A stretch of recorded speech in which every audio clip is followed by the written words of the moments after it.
Fight and Talk back again, and today I'm delighted to be joined by BKFC Welterweight Paul Cook. Paul, just a week after you put the announcement on, you've got another multi-fight deal. So let's start 4-fight contract, I miss. Yeah, how nice is that to have? Your first 4 fights have been very impressive so far. It's brilliant. We're set at the single fight contract, and then obviously they've put the multi-fight deals out. A couple of the UK guys, few guys I train with also. If we look at that then, the training, let's go there. Before we look, of course, you just fought there yourself a few weeks ago, but before we look at that, you've touched on the gym. O'Toole's gym where you're at. Mick Terrell's there. You've got a lot of guys training out of there, haven't you? A lot of guys, similar weights, like Lewis Keane. We've got a lot of guys fighting constantly every week.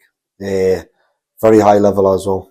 I know you've been training for years. Obviously, you had MMA first and you went to BKFC. How's the training changed, I guess, or how do you train, I guess, for a bare knuckle fight? How do you prepare the hands? It's a question everyone asks. Obviously, I'll always train the lads MMA.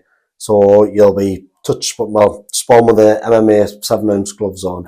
I'll do a lot of that. But up with O'Toole's, it's basically straight around.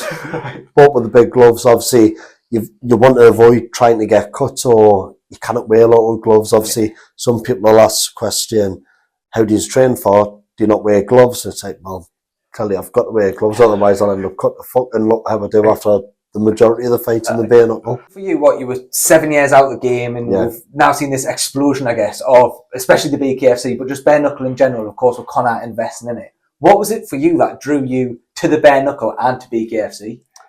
Well, originally I was going to get back into the MMA. Right.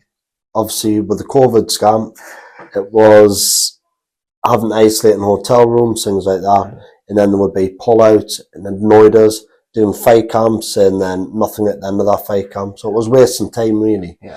It was a conversation I was having with a guy on Facebook called Tim Holder from Florida. It was on about the MMA scene when I was fighting Arnold Allen, Brendan Loughlin. Yeah.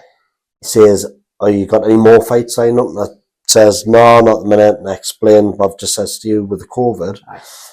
And then he asked if I was interested in BKFC.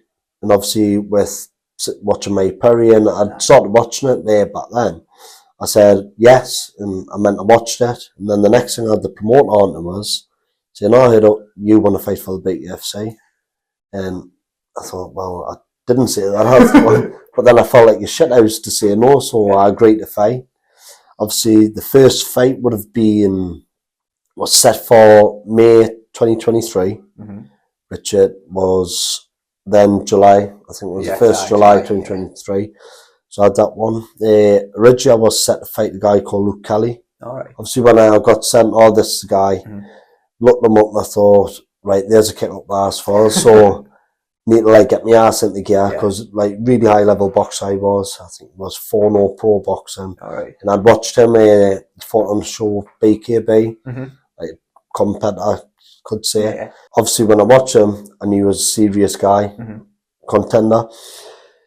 So then he couldn't fight due to medical reasons. Right. Really bad, actually, it was for him. He kind of competed. Now, he's still taking over. He still looks really well, actually. Ended up fighting Aaron Foster, got first round finished, and then just went from there. And then the next guy was Luke Nevins. Yeah. Almost like a local derby, isn't it? With that, it was. A lad from, I think, Stanley. Used to be from Stanley. Met him, obviously met him here for the weigh-ins, and it was quite mad, actually. I just says, fancy a coffee at the weigh-ins, and then went to a lot of coffee, everything smooth as hell.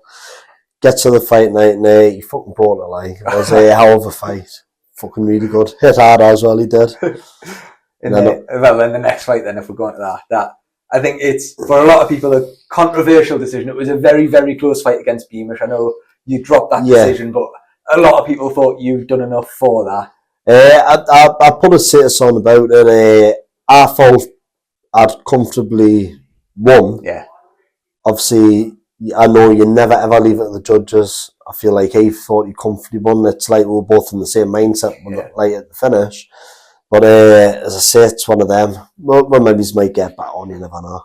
And then, of course, you got yourself back to winning ways there last time out there just 3 weeks ago in a fight that I think, for some people, if they looked at the records, compared them, I believe it was a losing record or an even record at least. But then you look at the guys that he'd fought, Ulrico Franco, James Lilly, they were top level guys. Yeah. And then What was that like just to get back to winning ways? And again, the atmosphere in the Walker Dome. I got given the guy that fought Pick Jardine. I got asked to fight him at first, confirmed that guy, and then it would have been about a week later, I got asked to fight this other guy in a Chapman. I was like, all right, he's fought Rico Franco. That was a fight I watched. I watched fight Rico Franco in the James Ulley fight. His record for the BKFC was 2-2. Right, yeah. And when I've checked it all out, I'd seen like everyone was saying that he won the James Ulley fight. Yeah. And I think we were going to try and get that fight back on originally. All right. Just to get back in there, get your hand raised again, in front of a home crowd as well. That must have felt nice. It was brilliant to get the hand raised again. It was, the worst part was it felt like I had piggybacked fight camp on the back of the fight camp. So it's like from the back of August, piggyback, I had that fight camp, got to November, celebrated about a week later, and then it was more or less like, right, probably fighting again soon. Yeah.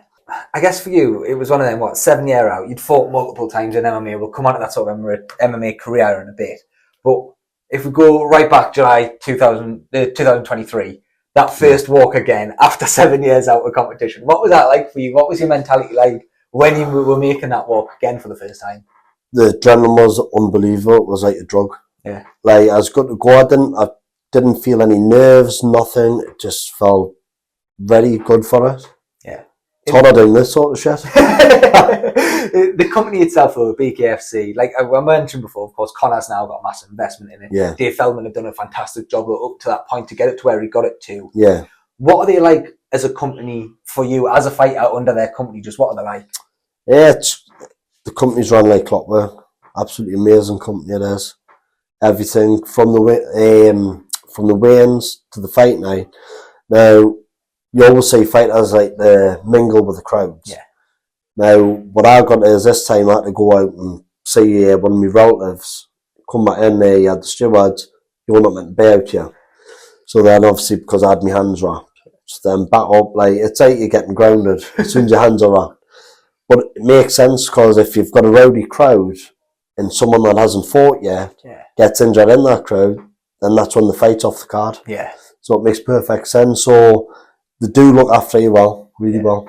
Like we say, we're going to touch on the MMA career there. Like I say, it was 7 years ago. But when you look at the guys you fought, I personally don't think you get the recognition you should deserve. It was Brendan Loughnane, who was PFL champion, got the final twice.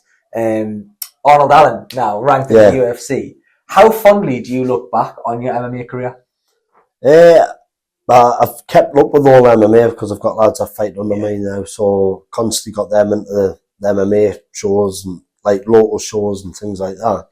So I always keep my hand in with MMA. Yeah. But looking back on the career, it's great that I've shared the cage with these people. Aye. Good guys as well, nice lads outside of it all. Yeah. So I've got a sore leg now off Brendan Loughnane.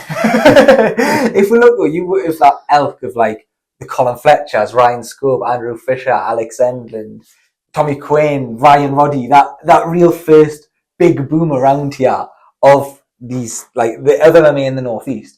Yous are all now pretty much coaches as well. Yeah. What do you think of the development and now just how good do you think these young guys are that are coming up through the ranks? It's evolved massively. It's continuing to evolve. MMA, this has evolved massively also, the BKFC. Yeah. But back to the MMA scene, it's crazy, the young'uns. Yeah. The level, like, the more or less doing pro fight camps, these amateurs now. The weight cuts, that was never a thing when you were amateur. It was just like, you jump on the scales, the weight you're at, there you go. Same day weigh-ins normally as well. So same day weigh-ins, and they're doing like, some of these amateurs are doing big cuts. Yeah. I don't agree with that, but it's got to be professional taking it. Like, even at these amateur levels, how serious it's taking it. Yeah. I mean, if we'll talk about it because we brought it up, weight cutting. It is a massive issue in the sport of MMA. So for you now, you're at welterweight now as well, now in the bare knuckle. I know obviously your weight categories are slightly different and stuff. I bet you don't miss cutting weight though, do you? Not massive. I still do a little weight cut for the welterweight. I've done a catch weight at 73 for the Luke Beamish fight. I felt quite comfortable to do because I've said I can fight either lightweight or welterweight. Yeah. But it is nice to just think like, I can just hit it on the day and then just turn up without feeling like dehydrated and fucked. Yeah. For you though, like I say, your career now, you must be coming up, what, 15-ish, yeah? Competing? Like, across sports, time-wise, what, you'll be coming up about 15, yeah? Are you competing-wise? I think I made it, stupidly, I confirmed to do a pro debut in 2006. Oh, well, there you go, nearly 2 decades. So I had a couple amateur, a couple semi-pro, and I'd say, like, as young and got taught into doing, like, a pro fight, and I was like, oh, I'll do it. For you, though, the longevity, where does that come from? Like, what do you put your longevity down to, and being able to still be active 20 years on in the sport? I'd say eating clean. I will say about supplements, I think you take them for granted. Yeah.